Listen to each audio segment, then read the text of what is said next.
Artificial intelligence AI के इस्तेमाल के आदी तलबा की सोचने समझने गौर व फिक्र की सलाहियतें मुतासिर हो रही हैं, जिसका असर उनके तालीमी मेयार पर पड़ने लगा है।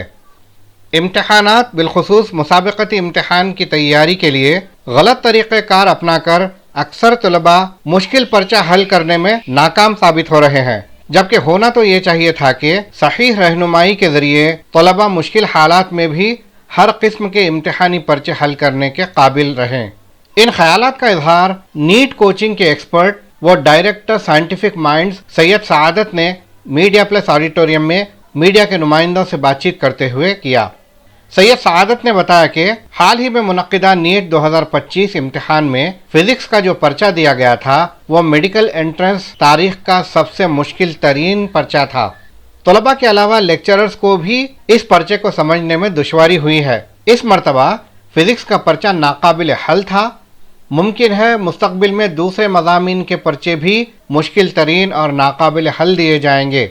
इन हालात में तलबा को परेशान होने की ज़रूरत नहीं, बल्कि इसके लिए पढ़ने और पढ़ाने वालों को ये समझ लेना ज़रूरी है कि ऐसे इम्तिहान की तैयारी के लिए मुताल्लिक़ा मज़ामीन पर मुस्तनद किताबें एक से ज़्यादा मरतबा दिलचस्पी से और सोच समझ कर पढ़ी जाए। इसके अलावा नीट को पहली ही कोशिश में कामयाब करना चाहते हो तो इसकी तैयारी 7वीं या 8वीं जमात से करनी चाहिए और पढ़ाई के साथ साथ जिस्मानी सेहत को भी बेहतर बनाने की कोशिश करनी चाहिए। मुलाहिज़ा कीजिए फिज़िक्स का माहिर सैयद सआदत की मीडिया नुमाइंदों से की गई गुफ्तगू को। Syed Saadat, director scientific minds academy, जो राइट नाउ नीट की कोचिंग दे रहे हैं। इस साल जो नीट का पेपर आया वो थोड़ा सा काफ़ी डिफिकल्ट आया फिजिक्स का, उसके बारे में मैं बात करना चाह रहा हूँ। बेसिकली मैं बताता हूँ कि मैं अल्हम्दुलिल्लाह लास्ट 39 ईयर से टीचिंग फील्ड में हूँ और अल्लाह के करम से मेरे स्टूडेंट्स यंगेस्ट इंडियन जो रिकॉर्ड है इंडिया का, जो youngest Indian to get gold medal in physics, only school student, वो मेरा स्टूडेंट है। IITs IIMs के गोल्ड मेडलिस्ट और ऐसे single digit double digit rankers मेरे स्टूडेंट रह चुके हैं। एम्स का इवन फर्स्ट रैंकर भी मेरी स्टूडेंट रह चुकी है और इस तरह मैं ये फील्ड में काफी दिनों से हूँ। अब इस साल का जो पेपर आया ये एकदम out of the box paper था, जिसके लिए बच्चे तैयार नहीं थे। टीचर्स को पढ़ाने ऐसा आता तो भी बच्चों को ऐसा पढ़ने से रोका जाता, क्योंकि ऐसा क्वेश्चन जनरली कभी नहीं आता, लेकिन इस बार आ गया। अब आने वाले साल के मरहले में बच्चे जो है डरे हुए हैं, पूरे रिपीट करने को डर रहे हैं। पहली बार मैं देख रहा हूं कि जो बोले वो कोर्स मिल रहा लेने को तैयार है। BDS चले आता हूं, BSc चले आता हूं, लेकिन रिपीट बोलता हूं फिर ऐसा पेपर आया तो क्या करूं। एक्चुअली ऐसे पेपर को गले से लगाना चाहिए, तैयारी पहले से करना चाहिए और ऐसे पेपर का तो एडवांटेज उठाना चाहिए। जब डिफिकल्ट पेपर आता है तो वहीं बहादुर की पहचान होती है। तैयारी पहले से करना चाहिए, सही किताबें पढ़ना चाहिए, समझ के पढ़ना चाहिए, रट्टा नहीं मारना चाहिए। अब वो जरूरी है, डर के भागना इज नॉट द सॉल्यूशन। अब देखिए सही किताबें क्या है। नॉर्थ इंडिया हमारे मुकाबले में अच्छा क्यों करा? तेलंगाना के मुकाबले में फिजिक्स का परसेंटाइल नॉर्थ इंडिया में अच्छा है। वो इसलिए कि वो लोग डायरेक्टली टेक्स्ट बुक अच्छा पढ़ते हैं। हम क्या है पूरे इंस्टीट्यूट के मॉड्यूल्स पे ज्यादा डिपेंड हो जा रहे हैं। जो भी इंस्टीट्यूट का मॉड्यूल हो वो मॉड्यूल्स को थोड़ा बाजू लगा के थ्योरी टेक्स्ट बुक से पढ़ना, क्योंकि जो क्वेश्चन पेपर बनाने वाला बंदा है, NTA का लेक्चरर है या टीम है पैनल, वो टेक्स्ट बुक खोल के बैठती, NCERT की किताब खोल के उसमें से पेपर बनाती, चाहे उसके अंदर से इंटेक्स्ट से क्वेश्चन बनाओ या एक्सरसाइज से बनाओ या NCERT के एग्जाम्पलर से क्वेश्चन बनाओ। हम वो पूरे बुक्स को बाजू लगा के मॉड्यूल्स कौन से भी ले लेके बैठे हुए हैं। पेपर बनाने वाला कोई और बुक से बना रहा, हम कुछ और पढ़ रहे। दैट इज द रीजन हमारे बच्चों को ऐसे पेपर को हैंडल करने में मुश्किल हो रही। अब वक्त आ गया कि हम ओरिजिनल किताबों को पढ़ें। इसमें और एक किताब का नाम मैं जोड़ दूं, 20th सेंचुरी की best foundation book in the world. In fact USA बोलेंगे अपन, अमेरिका के पूरे फिजिक्स टीचर्स एसोसिएशन वाले जो बेस्ट फाउंडेशन बुक वोट करे 20th सेंचुरी की, वो है रेजनिक हॉलिडे। वो बुक एक अच्छी बेसिक बुक है। दूसरी जो है हमारे इंडियन ऑथर की जो अच्छी बुक है वो है HC Verma concepts of physics volume 1 and volume 2। एक खामोखा एक डराया जा रहा बच्चों के वो बुक हार्ड है, ऐसे पॉइंट्स आ रहे, ऐसा नहीं है बिल्कुल। मेरे को मालूम है अच्छे होशियार बच्चे हैं तो 6th क्लास के 7th क्लास के बच्चों को भी एससी वर्मा आराम से पढ़ा सकते। तो एवरेज बच्चे जो 12th के हैं, 12th पास हो के लॉन्ग टर्म में उनको नहीं पढ़ा सकते क्या? आराम से पढ़ा सकते। बच्चों को वो डर खत्म कर दे के सही किताबों पे लाने की जरूरत है आज। और उसमें इसी तरह अपने को ये तो मालूम है कि इस साल फिजिक्स हार्ड दिया, अब एनटीए की मर्जी, नेक्स्ट ईयर उन्हें कुछ भी कर सकता, उन्हें केमिस्ट्री का पेपर हार्ड दे सकता, उन्हें बायो का पेपर और बहुत लेंथी और डिफिकल्ट दे सकता। तो किसी भी हालात के पेपर को, किसी भी टाइप के पेपर को हैंडल करने की पूरी प्लानिंग के साथ पढ़ने की जरूरत है। और अल्हम्दुलिल्लाह हम थोड़े से बच्चों को लेते हैं हमारे पास, अराउंड 80 स्टूडेंट्स, और अल्हम्दुलिल्लाह लास्ट 5 साल से जब हम ये शुरू करें till now highest percentage success result हमारा रहा almost 3 to 8 times the corporate results. ये बहुत बड़ा नंबर है, लेकिन थोड़े से बच्चे लेके हम उनको कैटर कर सकते, and we have been doing this. इंशाल्लाह this type of paper will take it as a challenge, एक चैलेंज के जैसा लेके बच्चों को मोल्ड करने की जरूरत है। और एक मैं बात बता दूं, जो भी उनके बच्चे छोटे क्लासेस में है, 7th में, 8th में, 9th में, उनको जरूरत है कि स्कूल मैथमेटिक्स अच्छा पढ़े। बहुत सारे बच्चों को गलतफहमी ये रहती है मेरे को मेडिसिन करना है तो मैथ्स की जरूरत नहीं है। ऐसा नहीं है। अगर उन्होंने मेडिसिन भी करना चाह रहे या कोई और भी करना चाह रहे, वो बेसिक स्कूल मैथ्स की जरूरत हर जगह जरूरत पड़ती है। उसके बगैर आप आज एक कांस्टेबल की नौकरी या नॉर्मल क्लर्क की नौकरी भी आप स्कूल मैथ्स के बगैर नहीं ले सकते।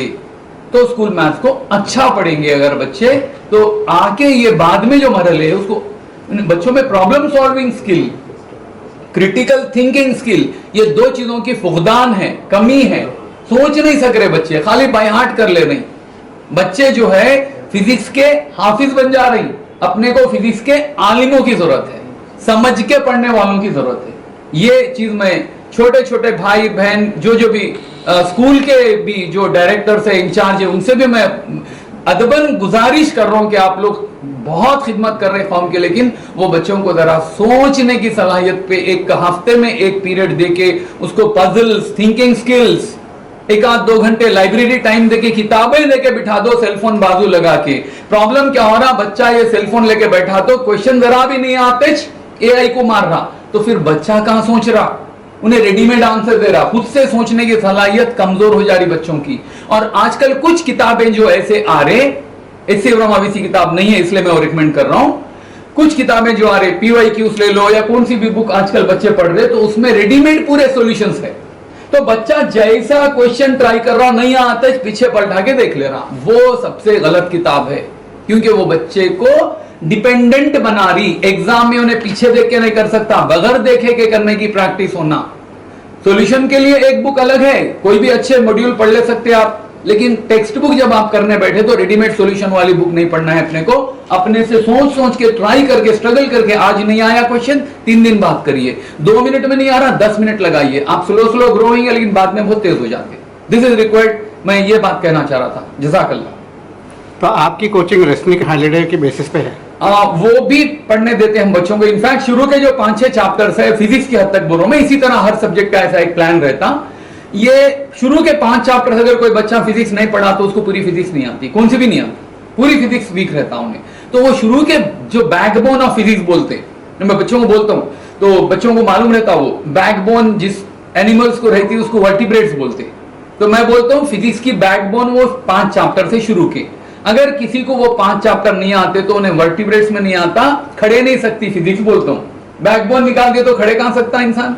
तो ये 5 चैप्टर्स हम डीप पढ़ाते और अच्छी बुक से पढ़ाते। आप जैसा फरमाए रेजनिंग हॉलीडे से पढ़ाते, एससी वर्मा पढ़ाते भी नहीं बल्कि बच्चों के हाथ में वो बुक्स देते थे, वो खुद वो पढ़ के वो काबिल बनते हमारे पास, ओरिजिनल बुक्स आराम से हाथ में लगाते। और इस साल पेपर ऐसा आने के बाद नहीं बल्कि पहले से, जब से मैं पढ़ा रहा हूं, एससी वर्मा पहली 92 में निकली, तब से आज तक मैंने हर बच्चे को एससी वर्मा दिया है जो मेरे पास पढ़ा। सी बेसिकली इस बार क्या हुआ बोले तो एनटीए इन जनरल लास्ट हमेशा से बहुत इजी पेपर देते आ रहे थे।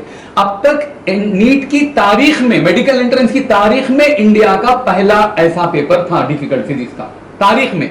अब तक कोई भी मेडिकल एंट्रेंस, चाहे वो एम्स रहो, जिपमर रहो, या कोई भी जब अलग होता था या नीट कंबाइन हुआ ऑल ओवर इंडिया, अभी तक ऐसा पेपर कभी नहीं आया। तो ये पहली बार ऐसा हुआ। तो ये सिर्फ बच्चों के लिए धोखा नहीं था, ये टीचर्स भी इसमें परेशान हो गए ऑल ओवर द कंट्री। और इसमें हम बच्चों की गलती बोल के बच्चों को कुछ भी डिस्करेज करना या अरे क्या करा तू बोल के बच्चों को बोलने की जरूरत नहीं है। बच्चों की गलती बिल्कुल भी नहीं है और हम खुद वैसे क्वेश्चंस को बच्चों को नहीं पढ़ने दिए इस बार। पीवाईक्यूज करना है आखिरी में, लेकिन नॉलेज बेस्ड पढ़ाने की जरूरत है, अपने को समझ के कॉन्सेप्चुअली पढ़ने की जरूरत है। ये स्कूल लेवल से शुरू होना। मैं बार बार बोलता हूं, स्कूल के डायरेक्टर्स के स्कूल डायरेक्टर्स के वर्कशॉप्स को भी मैं जब एड्रेस करा, मैं बोला कि दुनिया में अगर आप 100 फ्लोर की इमारत तामीर करना चाह रहे तो पहले उसकी बुनियाद मजबूत होनी चाहिए। हम बुनियाद पे काम नहीं कर रहे हैं। स्कूल लेवल पे बच्चों को समझा के पढ़ाना है, बच्चों को सोचने लगाना है। और हम ये अल्हम्दुलिल्लाह छोटा सा इदारा है लेकिन हम पहले से करते आ रहे हैं। अल्हम्दुलिल्लाह बच्चे जो बोले, क्योंकि खास करके थोड़े बच्चे गलती क्या कर रहे हैं बोले तो लेट ज्वाइन होते हैं। लॉन्ग टर्म इमीडिएटली ज्वाइन होना, अगर आपको मालूम है नहीं मिल रही सीट तो आप फैसला जल्दी करना। बच्चे आखिरी तक काउंसलिंग, देखो अभी भी ऐसा हो रहा है कि अब रिजल्ट 75 बच्चों के लिए डिले हो रहा और शायद काउंसलिंग लेट होती।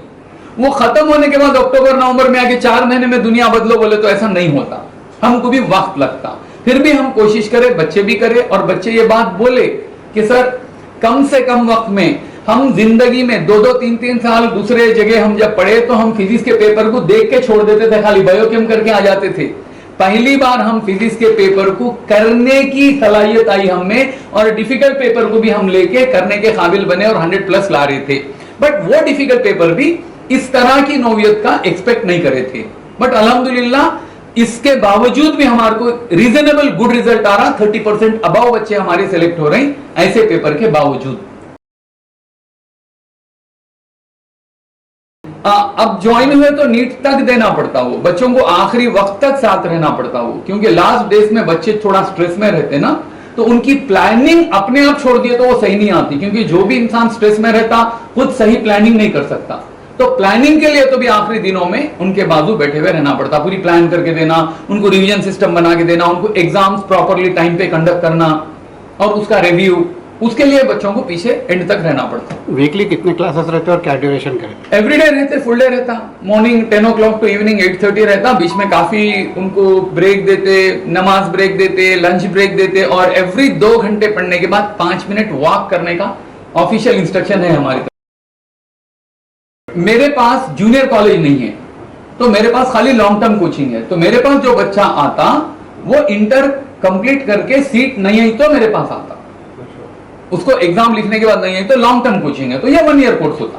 आप ऐसा कुछ कोर्स प्लान नहीं कर सकते कि इंटरमीडिएट करते हुए भी सीट ला सके? ऐसे बच्चे जो इंटरमीडिएट के लिए कोई और कॉलेज में पढ़ रहे हैं, जैसे कॉर्पोरेट में पढ़ रहे हैं, और वो लोगों को फिजिक्स जो है थोड़ा 50% एनर्जी फिजिक्स ले रही बाईपीसी के बच्चों की, तो उसके लिए मैं वीकेंड 3 क्लासेस बुलाता हूं और वीक में शाम में पढ़ाता हूं ओनली फिजिक्स। तो वैसे बच्चे भी आके अल्हम्दुलिल्लाह काफी टॉप रैंक्स ला रहे हैं। वो सहूलत भी है, लेकिन उनको पूरे सब्जेक्ट नहीं पढ़ाना चाहिए, क्योंकि कॉलेज में भी पूरा पढ़ा रहे, फिर हमारे पास भी 4 घंटे बैठा के पढ़ाएंगे तो बच्चे को किताब खोलने को टाइम नहीं मिलता। बच्चे को सेल्फ स्टडी को बहुत टाइम देना, इवन हम जो फुल डे ले रहे हैं उसमें सेल्फ स्टडी का काफी टाइम देते बच्चे को, बच्चा भी बुक खोलना।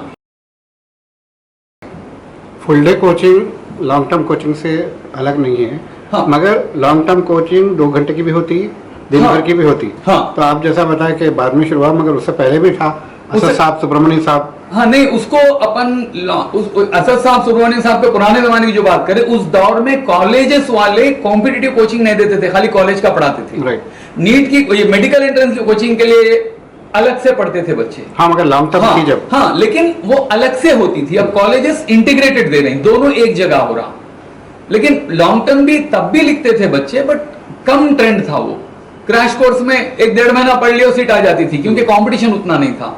अब कंपटीशन इतना बढ़ गया कि बच्चों को फुल ईयर पढ़ना पड़ रहा, 1.5 महीने 2 महीना क्रैश कोर्स लेके आना उतना आसान नहीं रहा। वो ट्रेंड हो गया आजकल। तो अब आपके पास कितने बैच रन हो रहे?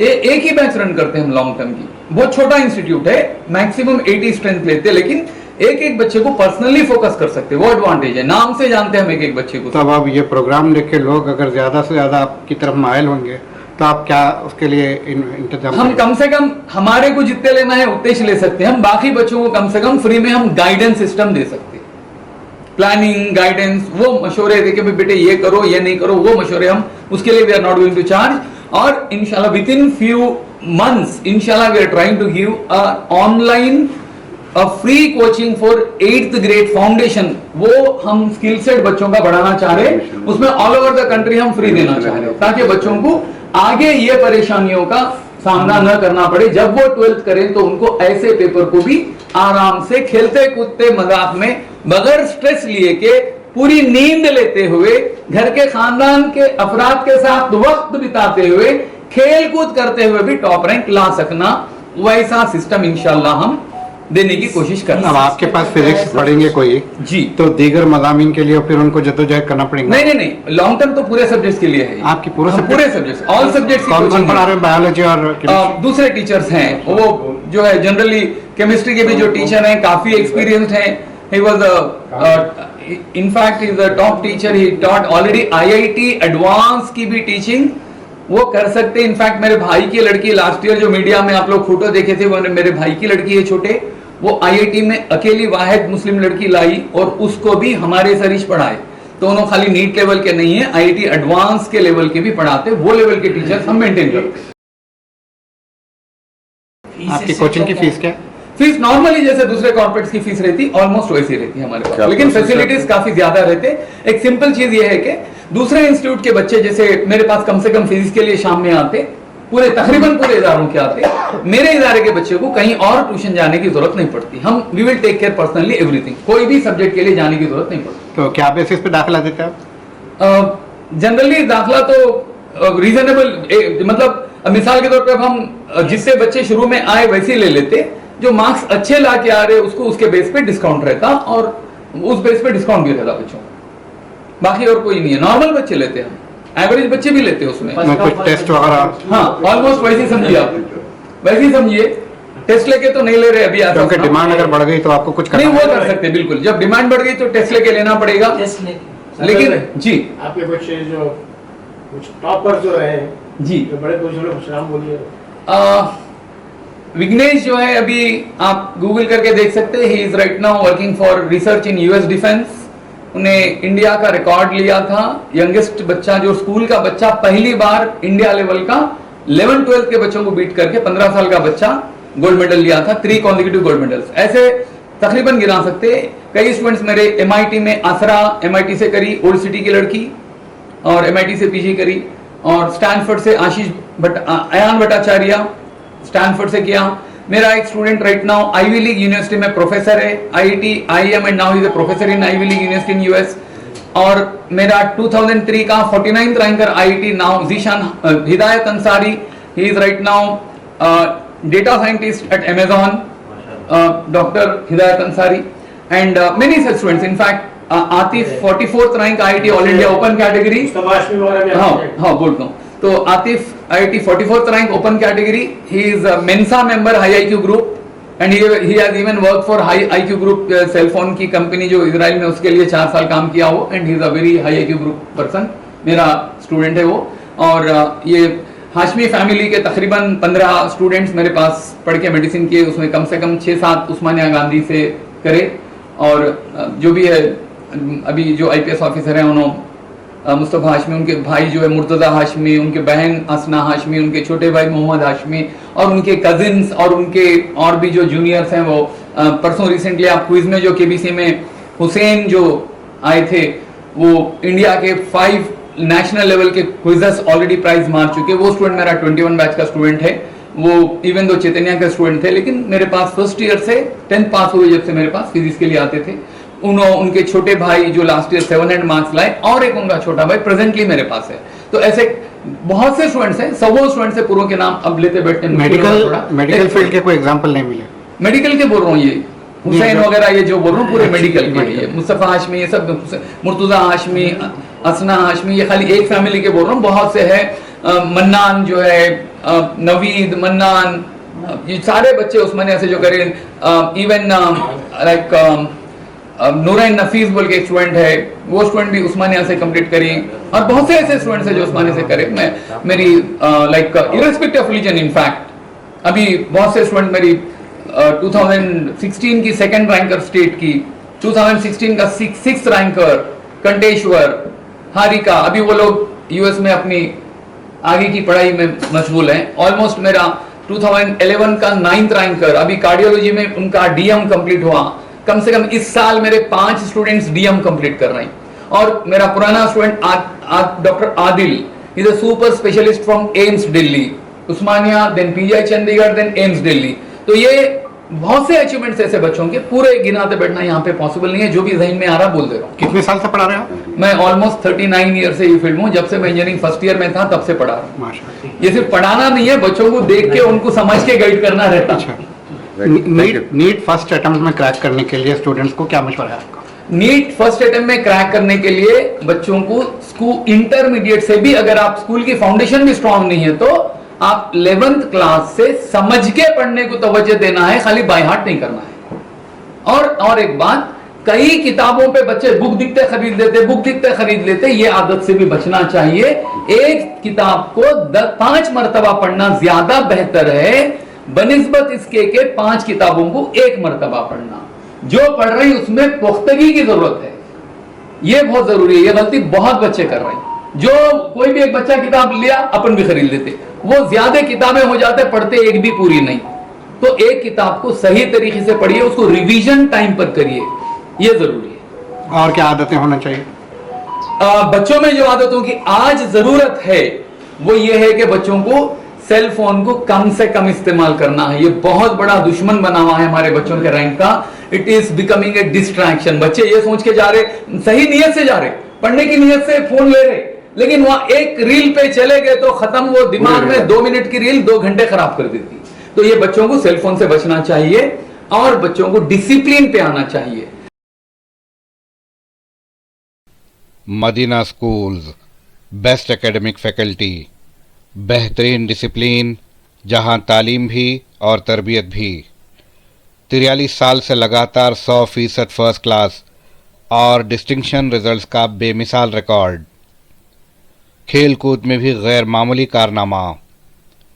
वक्त की रफ्तार और तकाज़ों से हमाहंग साइंस, कंप्यूटर और रोबोटिक्स लैब्स, और वो भी अफोर्डेबल फ़ी स्ट्रक्चर में। एडमिशन्स के लिए कांटेक्ट कीजिए 910004 41445 या 63041 48143 पर। Himayat Nagar for boys and girls, Nampally for girls and boys up to 5th standard. Madina schools, Himayat Nagar और नामपल्ली, हैदराबाद।